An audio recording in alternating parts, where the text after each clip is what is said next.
नमस्कार। आज हम लोग बात करने वाले हैं कि एमपीपीएससी 2027 की प्री और मेंस की तैयारी कैसे करें और कहाँ से शुरू करें। बहुत सारे विद्यार्थियों के मन में डाउट है कि सर कहाँ से शुरू करना है, कैसे करना है, किस प्रकार करना है। और जो चीज़ें मैं बताऊंगा ये सेल्फ स्टडी आप अपने हिसाब से एक टाइम टेबल बना के बाकायदा आप कर सकते हैं। जो चीज़ें मैं बताऊंगा उसी अनुसार आपको चलना है। लेकिन इसके पहले एक 3 चीज़ें जो विद्यार्थियों के मन में डाउट रहता है। पहला कि सर प्री पढ़ने के बाद प्रीलिम्स क्यों क्वालिफाई नहीं होता। दूसरा, बहुत सारे विद्यार्थियों का प्री इस बार 26 अप्रैल को निकल गया, तो क्या मेंस के लिए तैयार है। और तीसरा, हमने प्री पर पूरा फोकस किया लेकिन फिर भी 1-2 नंबर से डिस्क्वालीफाई हो गए, क्या कारण है।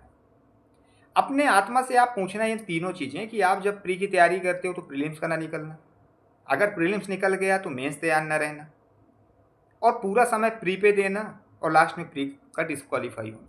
ये अभी से अपने दिमाग में, अपने आत्मा से ये चीज़ पूछिएगा कि ऐसा क्यों होता है।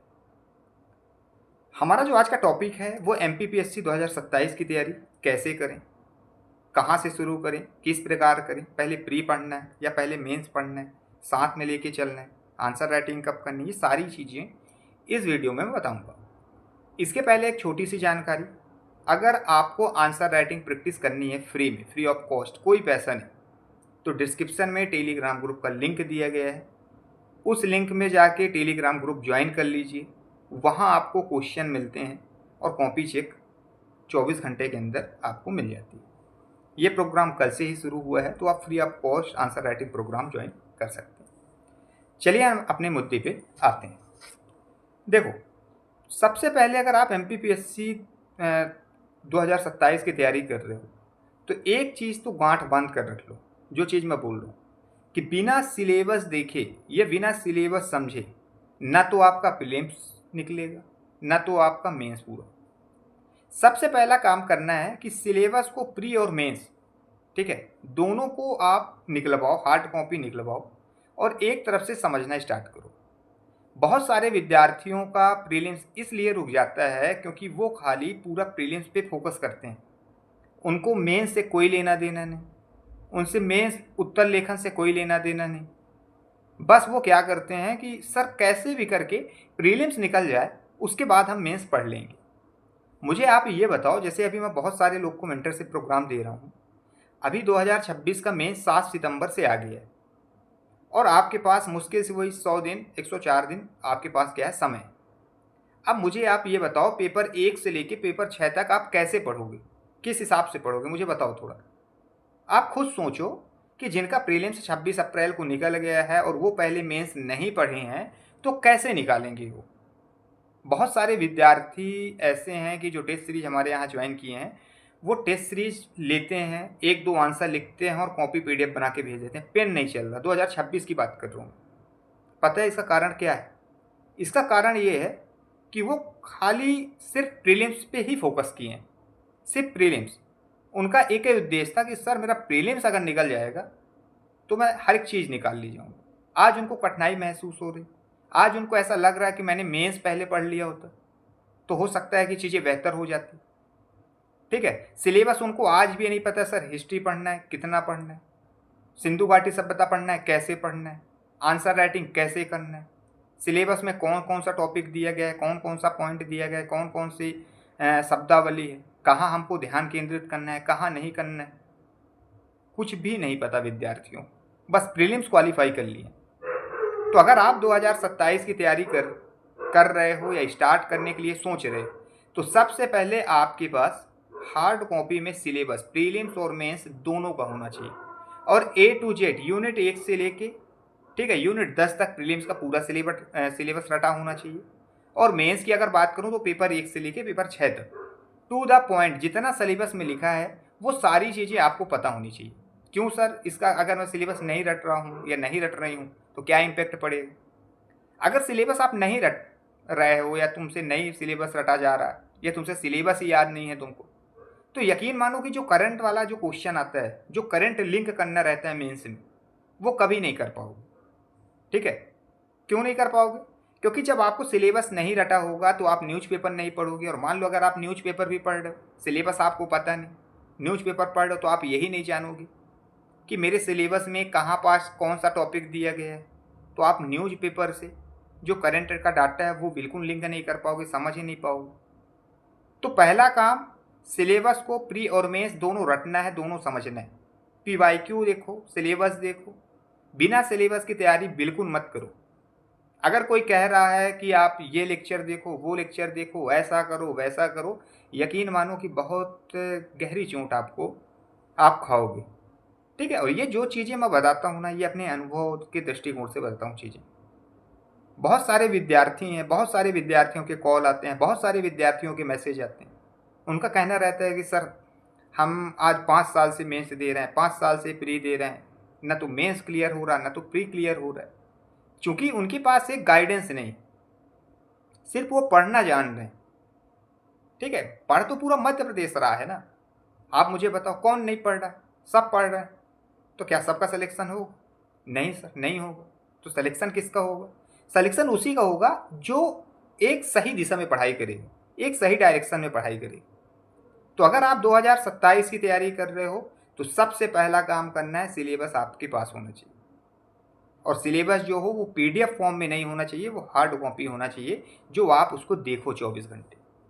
ठीक है। अगर सिलेबस आपको रटा हुआ है तो मैं तो यही कहता हूँ कि जिस विद्यार्थी को सिलेबस रटा है वो 80% जंग वही जीत गए। ठीक है। आशा करता हूँ कि यहाँ तक चीज़ें आपको समझ में आई होंगी। अब दूसरे बिंदु पे बात करते हैं।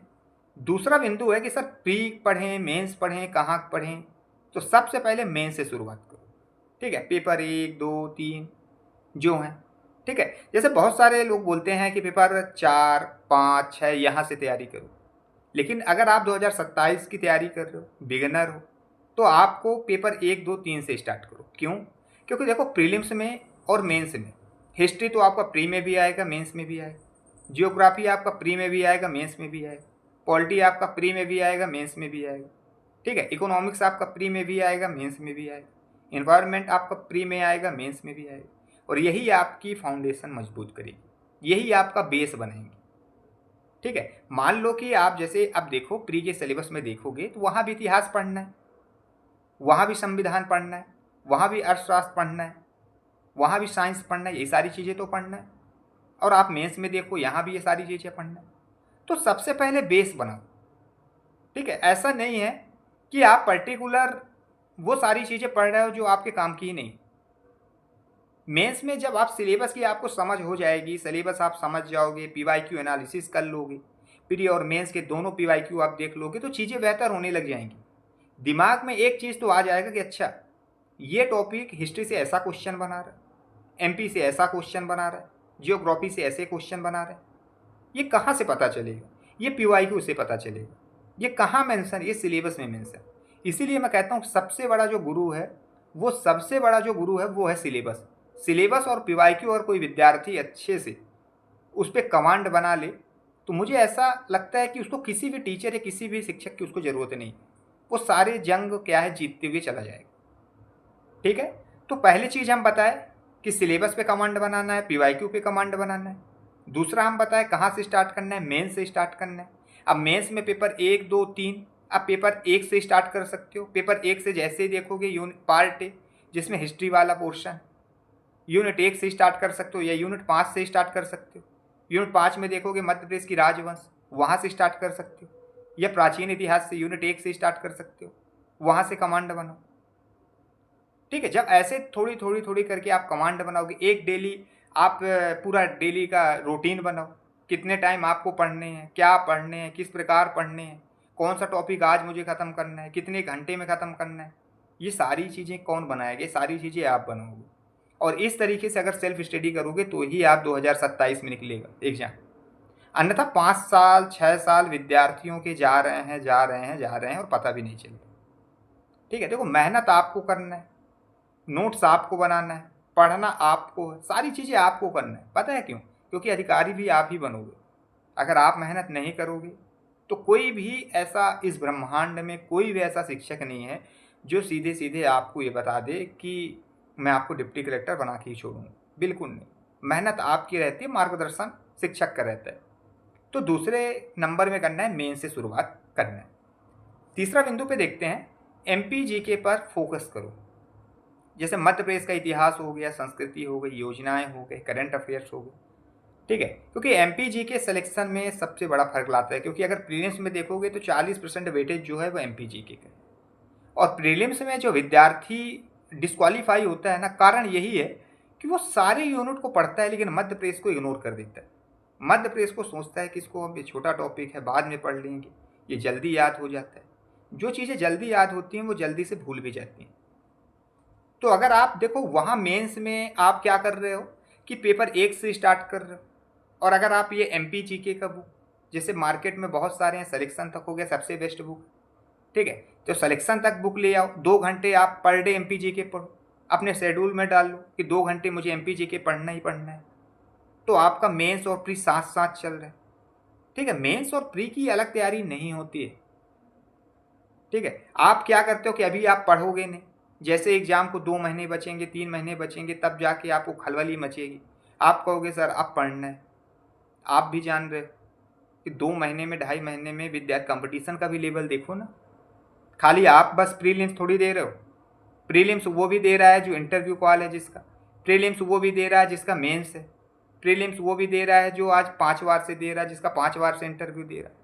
तो आपका कंपटीशन उनसे नहीं है कि जो नए विद्यार्थी हैं, आपका कंपटीशन उनसे है कि जो अधिकारी बन गए हैं वो भी फॉर्म भर रहे हैं, समझ में आए, जो इंटरव्यू दे रहे हैं वो भी फॉर्म भर रहे हैं, जो दूसरे गवर्नमेंट जॉब में है वो भी फॉर्म भर रहे हैं। तो आप अपना लेवल देखो कि अगर मुझे इस एग्जाम को निकालना है तो कमांड तो बनाना पड़ेगा। तो मेंस के बाद, जैसे मेंस का आपने उठाया पेपर 1 से, एमपीजी के 2 घंटे अपने आप को पर डे समय दो कि 2 घंटे मुझे एमपीजी के पढ़ना ही पढ़ना है, और इसके लिए बेस्ट बुक सिलेक्शन तक मैंने बता ही दिए, ठीक है। तो उसके मध्य प्रदेश जब आपका कमांड रहेगा, 40 प्रश्न यहीं से आने, और अगर एमपी आपका मजबूत है, प्रीलिम्स किसी भी हाल में नहीं रुक सकता, ये मेरी गारंटी है, ठीक है। नेक्स्ट है, चौथा है आंसर राइटिंग। आंसर राइटिंग जितना पढ़ो, जैसे मैं बताया कि मेंस में पेपर 1 से आप स्टार्ट कर रहे हो, मान लो आपने सिंधु घाटी सभ्यता पढ़ा, सिंधु घाटी सभ्यता में मान लो पूरे डायमेंशन आपने कवर कर लिया कि सिंधु घाटी सभ्यता की सामाजिक दशा क्या थी, सिंधु घाटी सभ्यता की आर्थिक दशा क्या थी, सिंधु घाटी सभ्यता की धार्मिक दशा क्या थी, सांस्कृतिक दशा क्या थी, नगर नियोजन क्या था, ठीक है। ये सारी चीज़ें आप पढ़ लिए मान लो, तो उसके आप क्या करो, आंसर राइटिंग करो। बिना आंसर राइटिंग के आपका सिलेक्शन कभी नहीं होगा, मैं पहले ही बता दूँ।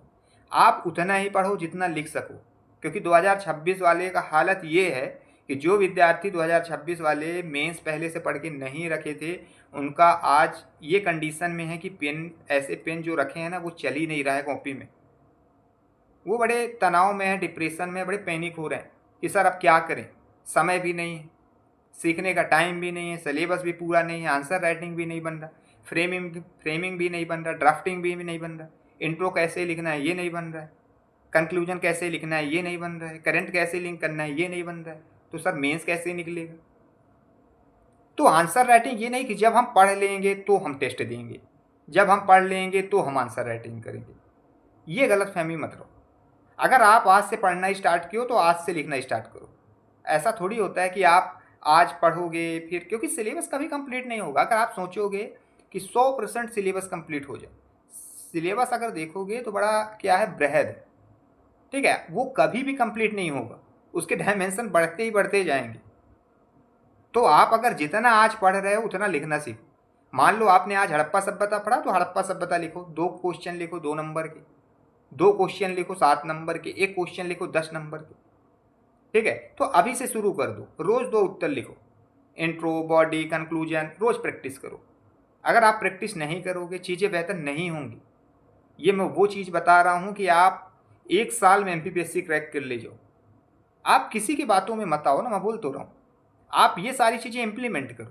और मैं आंसर राइटिंग जो प्रैक्टिस है ये फ्री चलाया हूँ, डिस्क्रिप्शन में टेलीग्राम ग्रुप का लिंक दिया गया है, वहाँ से आप जुड़ो जाके, वहाँ डेली क्वेश्चन मिलते हैं, उनको लिखो, उनको लिख के भेजो, हमारी टीम कॉपी चेक करके आपको दे देगी, निःशुल्क है, कोई दिक्कत नहीं, ठीक है। तो कहने का मतलब ये है कि जब इस सीक्वेंस से आप पढ़ते जाओगे, आगे बढ़ते जाओगे, तो ही एग्ज़ाम क्रैक होगा। अन्यथा इस मार्केट में, इस भंवरजाल में बहुत सारे विद्यार्थी फंसे हुए हैं, उनको यही नहीं पता है कि पढ़ना कैसे। बुक ले आएंगे, अब जैसे मान लो कि आप हड़प्पा सभ्यता पढ़ रहे हो, अब हड़प्पा सभ्यता में कितना पढ़ना है, क्या पढ़ना है, किस हिसाब से पढ़ना है, यही नहीं पता। बस जो बुक में लिखा है पढ़ते जा रहे। अरे आप उतना पढ़ो ना जितना आप लिख सको। इतना डाटा क्यों पढ़ रहे हो? जैसे जान रहे हो कि एक 2 नंबर का क्वेश्चन आएगा, एक 7 नंबर का क्वेश्चन आएगा, एक 10 नंबर का क्वेश्चन आएगा।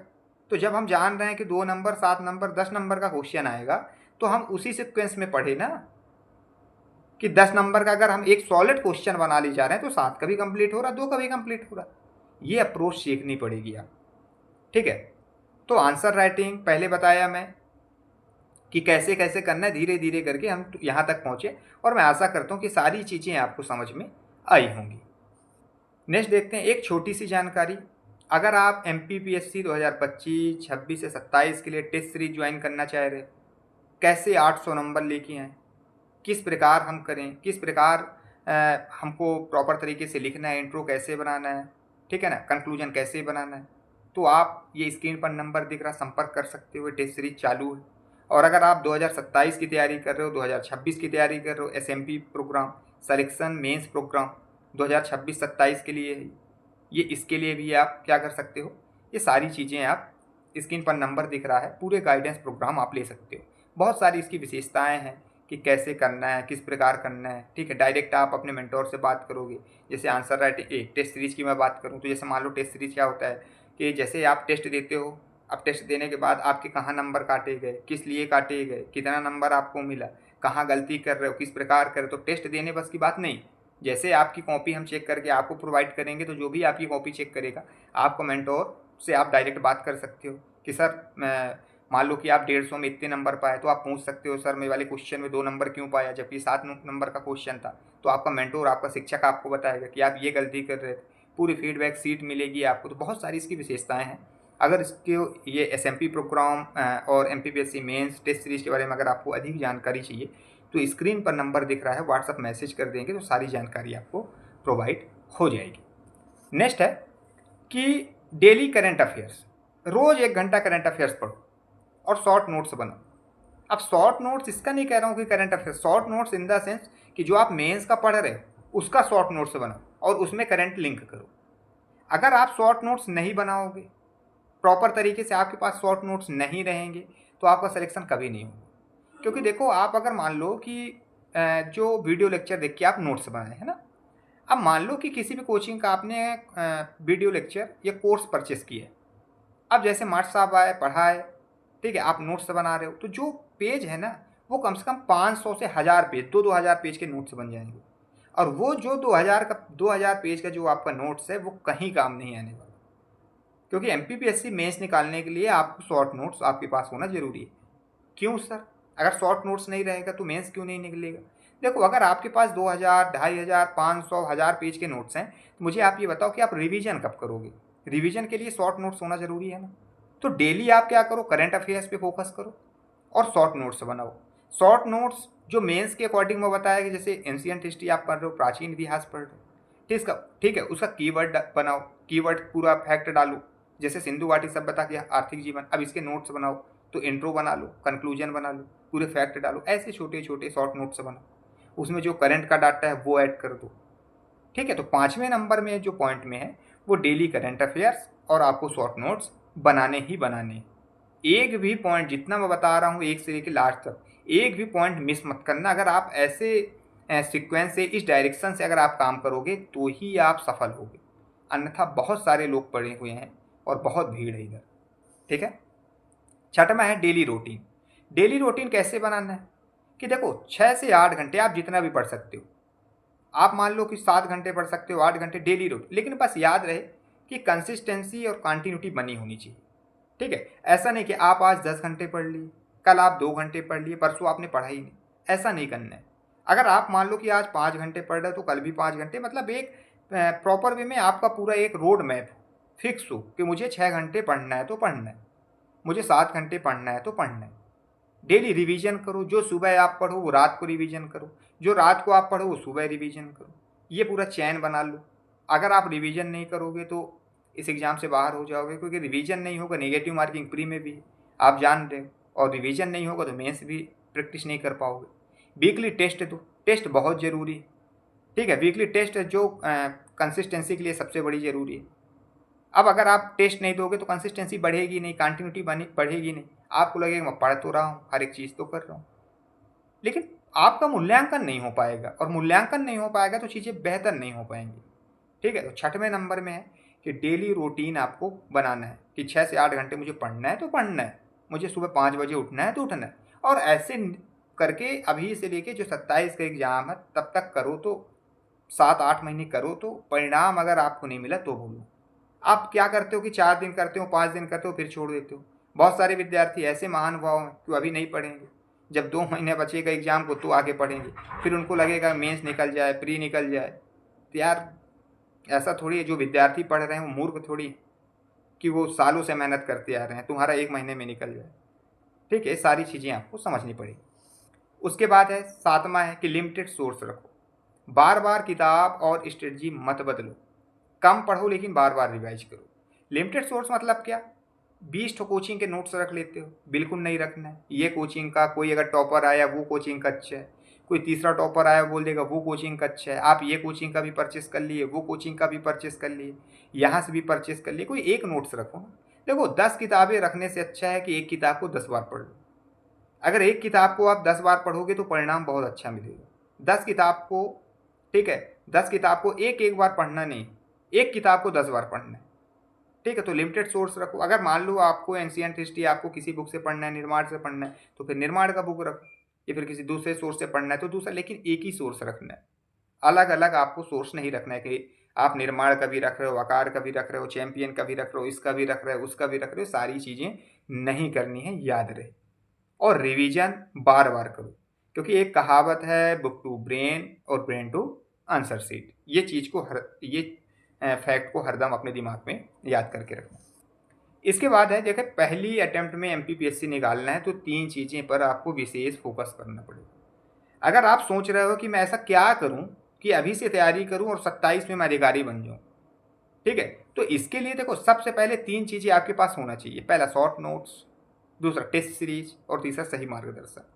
क्योंकि अगर आपके पास डायरेक्शन नहीं रहेगा, दिशा नहीं रहेगा, आप कभी आगे नहीं बढ़ पाओगे। आपको पता ही नहीं रहेगा क्या पढ़ना है, कितना पढ़ना है, कहाँ फोकस करना है, कैसे करना है, किस, आपके डाउट ही क्लियर नहीं होंगे। तो याद रहे कि अगर आपको पहली बार में सिलेक्शन चाहिए तो आप एक सही मार्गदर्शन पे तैयारी करो, सही गाइडेंस लेके तैयारी करो। अगर गाइडेंस नहीं रहेगा तो कभी आप आगे नहीं बढ़ोगे। आप लिख कर रख लो। समझ में आई चीज़ें? इसके बाद भी अगर आपको कोई जानकारी चाहिए, किसी प्रकार से कोई डाउट है, कोई परेशानी है, कोई दिक्कत है, या फिर टेस्ट सीरीज ज्वाइन करना है, या फिर एसएमपी प्रोग्राम ज्वाइन करना है, या फिर किसी प्रकार से कोई आपके अंदर डाउट है, तो स्क्रीन पर नंबर दिख रहा है, ठीक है, व्हाट्सअप मैसेज करोगे, ठीक है, डायरेक्ट आप, हमारी टीम आपकी पूरी मदद करेगी जो भी होगा। और अगर आपको फ्री आंसर राइटिंग प्रोग्राम से जुड़ना है तो डिस्क्रिप्शन में टेलीग्राम ग्रुप का लिंक दिया गया है, वहाँ से आप जुड़ सकते हो। मिलते हैं नेक्स्ट वीडियो में, तब तक के लिए जय हिंद, जय भारत, वंदे